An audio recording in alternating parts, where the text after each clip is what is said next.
guess what?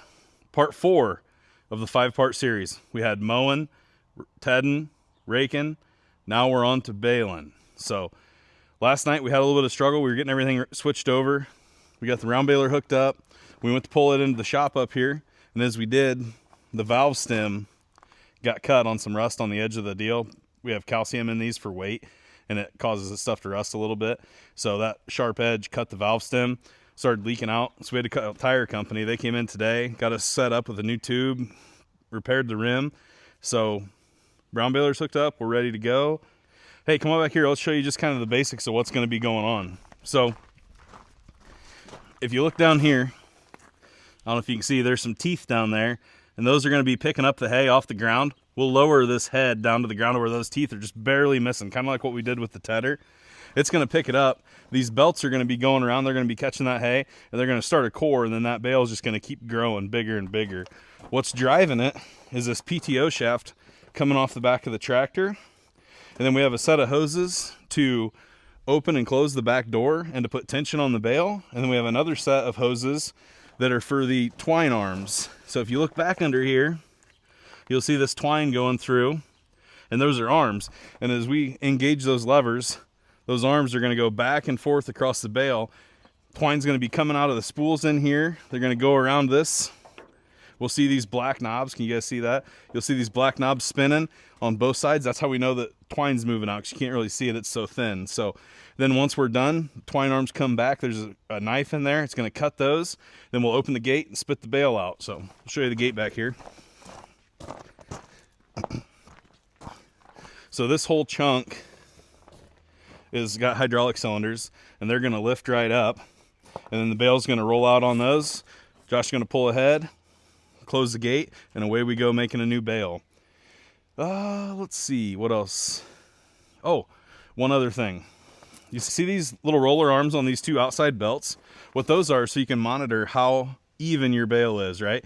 So your bale should look like kind of like a can of pop, if you will. That's kind of full, but we'll see what we can do here. So you want it to be the same size on both, so when you're stacking them, makes it a little better.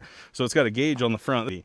So these two little lines are driven off cables back to those two arms back there. So as one side gets bigger, this arm's going to move, and we want to keep these two both about the center. That's our goal. Now this arm is going to come down. As the bale grows in size, this arm's going to twist to right in here, just before the red. Red's bad, danger. And that's going to tell us our bale is ready to get wrapped and spit out the back. We also have an electric line going from back here up to the station on the tractor, and that's got an audible buzzer too, just in case you're not paying attention. Once it gets to here, it'll start dinging, and then it'll ding faster, I believe, when it's time to actually spit the bale out. So come on, let's go to the field and check it out. Okay, so we made it to the first field. First thing we're going to do, we're going to crank this head down. As you can see, we just basically want this thing to just be skimming the ground.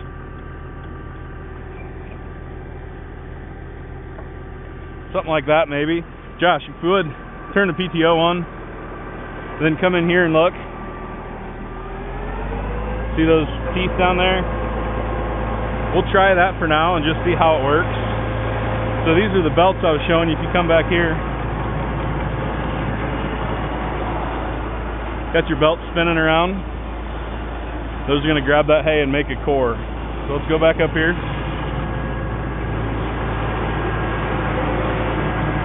Looks like last time we used this, it's got a counter, so every time you make a bale and that door opens, it's going to count a bale.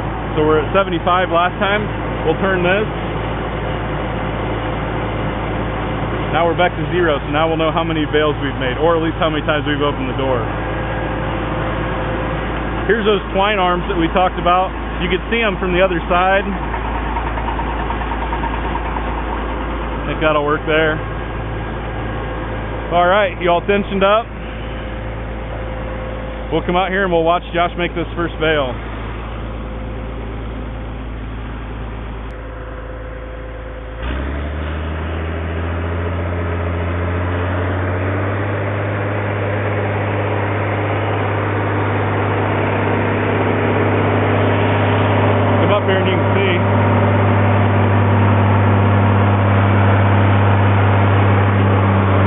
Mouth just grabbing it and eating it up.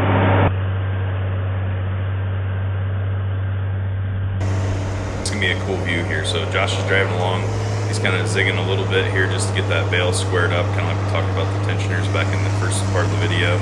He's going to stop, back up just a little bit to get the tines out of the hay so it's not picking up new hay while it's trying to wrap the new twine on there. He's going to cut that twine and then pop the back door open, and that bale should roll right out just like that.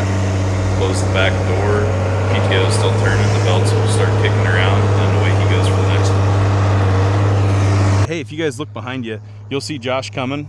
Remember we talked about those tensioners, and that lets you know how much hay is on each side of the bale. In order to adjust that, the whole time you're driving, you just kind of swerve back and forth watching those, and if one of them shows its light, you'll switch over to that side a little bit more. That way you can pick up more hay and get it crammed on that side. That way, and it just kind of keeps that roll real even, looking good. That thing just keeps eating hay, doesn't it? Hey, that's a wrap for this field. You can look, we ended up with a partial bale, so he went ahead and shut it off. If you look in here, you can see it. Get in here real close. So you can see that bale in the center, kind of balling around it. So we'll go to the next field. We'll probably need to put some fuel in the tractor maybe. We'll look at that and check our twine, get the blower out and blow all this off. This stuff's so dry, I'm scared about a fire or something like that. So we'll take the leaf blower to it. Let me get this cranked up and then we'll be ready to head down the road.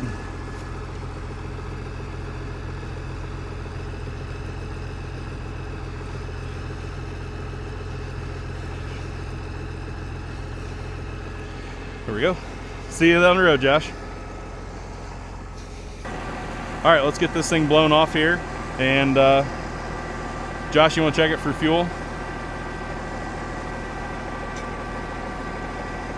The fuel gauge on this thing reads full or empty. There's no in between. So we like to just do a little manual check once in a while.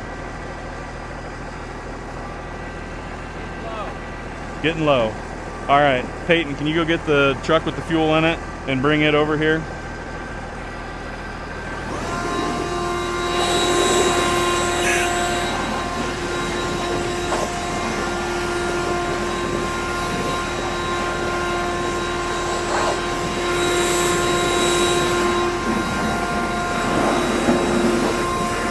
Now's as good a time as any to put that pickup down. We're gonna have to do it to bale here anyhow, and the door won't open with it up. So let's get it down.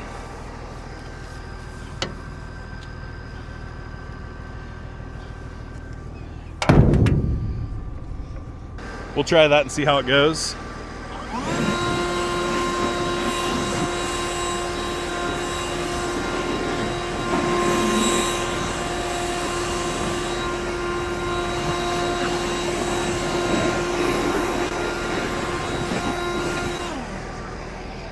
Whew. I feel like Josh up there on the tractor.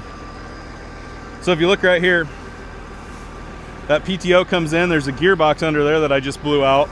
It comes over to here, there's a drive shaft sprocket. Chain goes up and around to help roll these rollers. We should be good. Looks like we still have twine left. We need to get a new roll for each side so we can have two.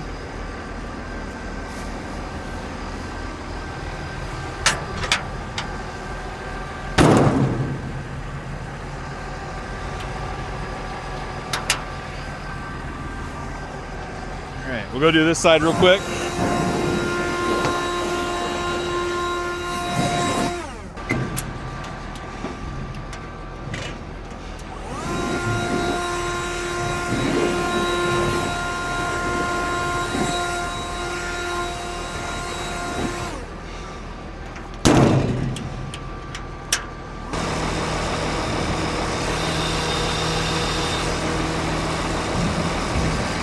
That's filled up.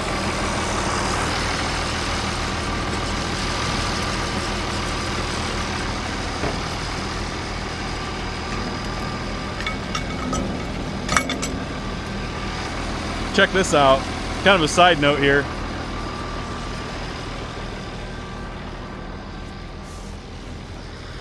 For my fuel tank, I actually wired it into my trailer plug through the auxiliary port.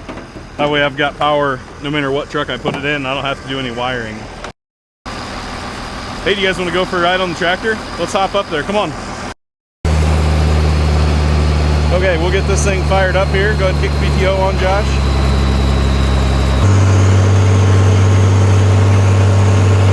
See how that U-joint lets it bend right there? I guess actually that was probably like a constant velocity joint, I guess. It's a little bit more special than regular U-joint. But it lets him turn real sharp and still be able to transfer that power back to the round baler. Okay, we got a bale made. You can see that yellow on the left-hand side there. It's down towards the red. So he's tying now.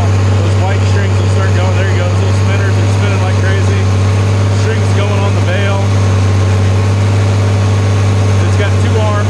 Each one has a length of string on it. And it's just sitting there wrapping that bale up real tight so it doesn't come apart when it spits out the back.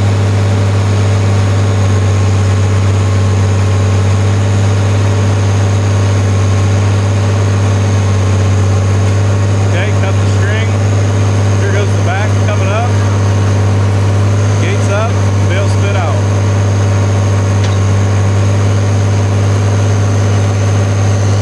Alright, here we go again.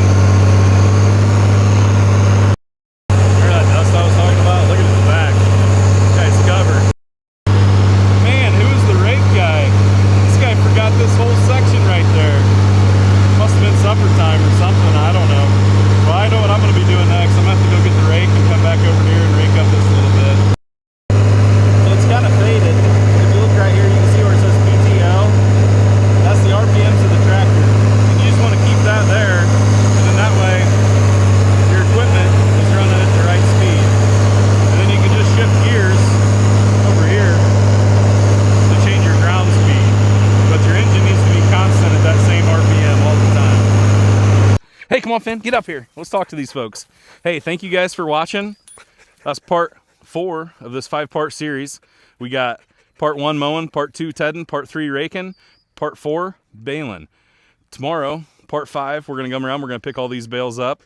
A friend of ours field, we're going to split those up. He gets half of them, we get half of them. We'll bring those back home. We'll get them stored. Thanks a lot for watching. Don't forget to go to the channel and subscribe so you can stay up on all these parts of this 5-part series.